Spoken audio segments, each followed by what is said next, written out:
What the hell is going on in this weird game I'm showing to you right now, you're asking yourself. Well, welcome to Team Fortress 2. This class-based shooter has won the hearts of many and became a gaming classic. But the real question is, why? Why not? It's been 15 long years since the release, and it's absolutely insane that to this day there's still a lot of people who continue to play the game. Some of which are likely younger than the game itself.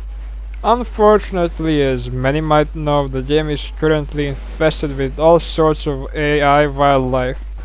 This of course led to numerous problems, such as being unable to use the chat and voice commands as a free-to-play user, since this is the only fix Valve could think of. The bots are not the topic of the video though. I want to talk about the game's core, why it's so amazing, or why it's not that amazing, and how it influenced the industry in a huge way. For better or for worse. So what better way to do this than to hop on a new, totally not Smurf account and experience the game the same way 12-year-old Timmy would if he installed it today.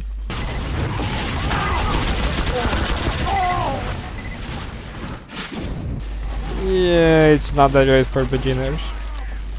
So I'm gonna address the elephant in the room right off the bat. Even prior to all the bots, this game's biggest problem was properly introducing new players to it.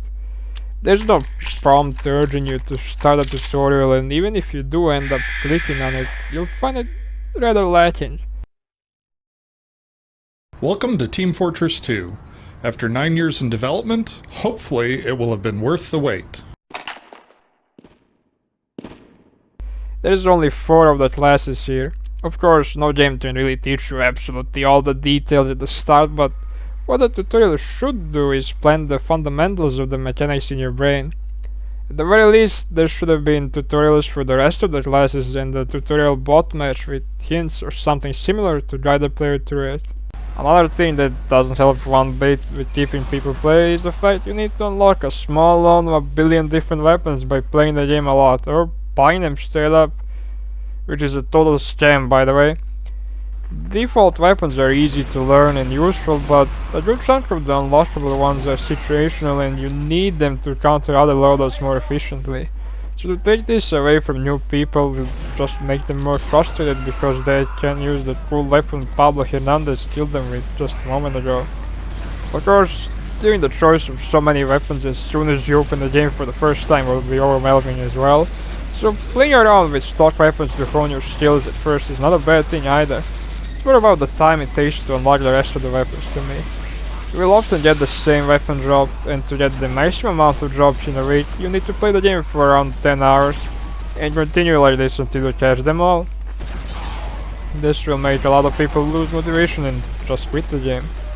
Maybe to some that motivation will be unlocking the weapons after playing for like 500 hours, but to others that will just be another reason to go buy the Overwatch 2 Battle Pass.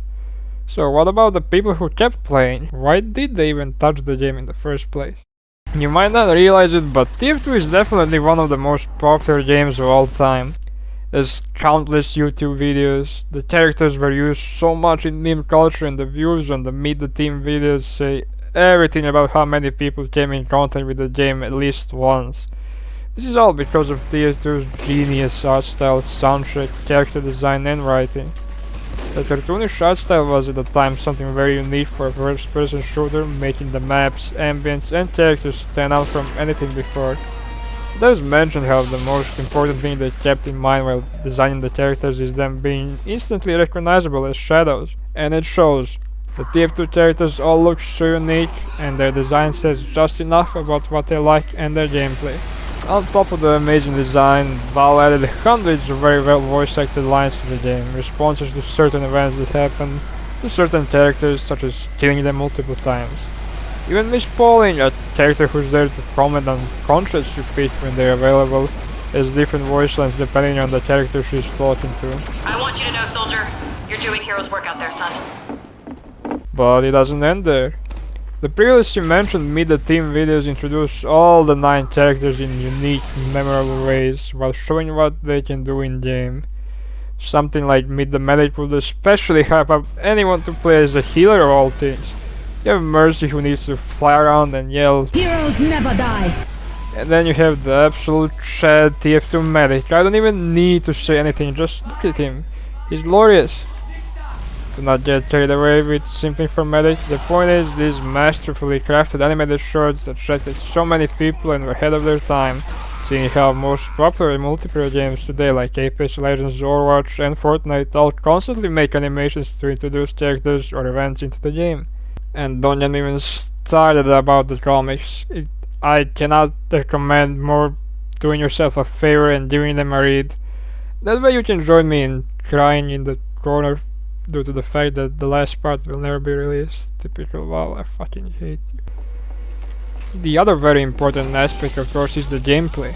Despite 9 classes might look like a joke when you compare them to games that have much more characters, each 9 of these are complex enough to take hundreds if not thousands of hours to master. You'd think as a soldier that you can just shoot rockets at people and whip up your shotgun for those cool airshot finishers. But you need to figure out things like rocket jumping to increase your movement to the maximum, or you can just use a rocket launcher that inflicts no damage to anyone and land on people's heads like Mario and Goombas. Which leads us to the next thing that makes the gameplay so complex: the amount of weapons. Some of these weapons change the gameplay so much they create so-called subclasses, paving the way to new styles of playing. Shooting grenades that boring? You can just charge at people with a sword now. There's so many weapon combinations, hence why the game lets you save several loadouts for each character. And to add to that, working together with others can create even more weapon combos.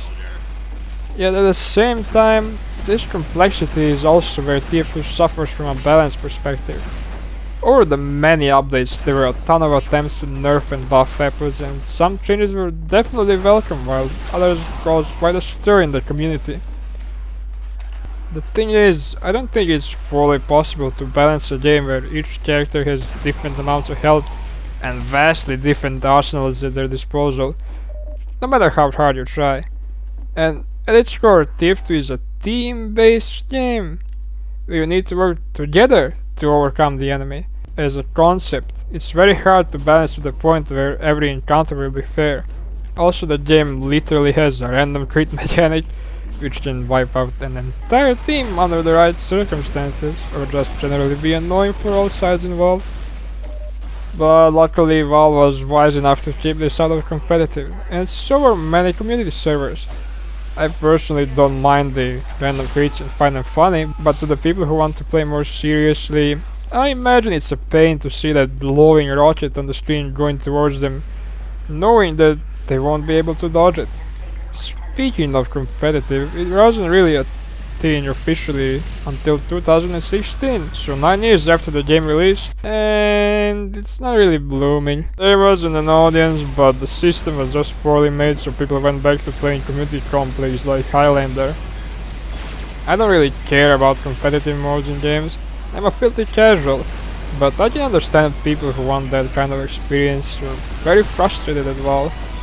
Believe it or not, the competitive mode along with the casual search was something taken from other games. TF2 before had a system created before the dinosaurs where you browse the server list. Oh god, what is this? Yeah, I didn't mind this way personally, but I suppose it had to be modernized so the Zoomers can play. Incorporating things from other games may have been handled with a lot of hiccups, but TF2 was the one that, besides animated shorts, started so many other things. It went to a free-to-play model and solely gained income from people who would buy things like cosmetic items, tones, and other things. It grew to such heights that there's a whole currency and trading system and websites designed just for the purpose of players exchanging their in-game items. Today, so many games follow TF2's model and earn a lot from people buying bald character skins. It might not be invented by TF2 since many Asian MMORPGs follow the same formula more or less, but TF2 definitely made it popular and set it as a standard for the biggest multiplayer games today. The hero-based shooter genre can be seen having influence in most of the multiplayer games nowadays, especially in Overwatch. There's one thing that separates TF2 from these games a lot though, and that is the culture behind them. As I stated in the beginning, So many memes and community created things are out there on the internet, while Overwatch mostly has lewd fan art. As you play the game itself, you will see the most obscure brained and things play out in front of your eyes.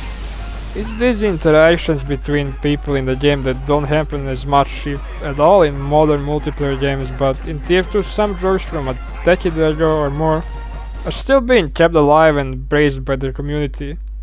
Not to even mention the amount of people who make maps, new cosmetic items, host servers, make new game modes, and most importantly of all, anime girl sprays. In conclusion, as Lazy Purple put it himself, Team Fortress 2 is a timeless masterpiece. It truly is one of the most fun you can have online, and although it's not in the best state at the moment and is very punishing for new players, I highly recommend to people who never tried it or people who didn't play in a long time to give it a shot on a community server such as Uncle Topia or Skyle, or try their gacha luck on official casual. Or check out the animated shorts, especially Expiration Date. I barely scratched the surface really here considering how much there is to the game. It's absolutely insane what a mark it left on the internet and the gaming industry as a whole. Even when the player numbers eventually start going down, TF2 will be remembered for many years to come and keep being an amazing set of memories of so many people. 10 out of 10 masterpiece.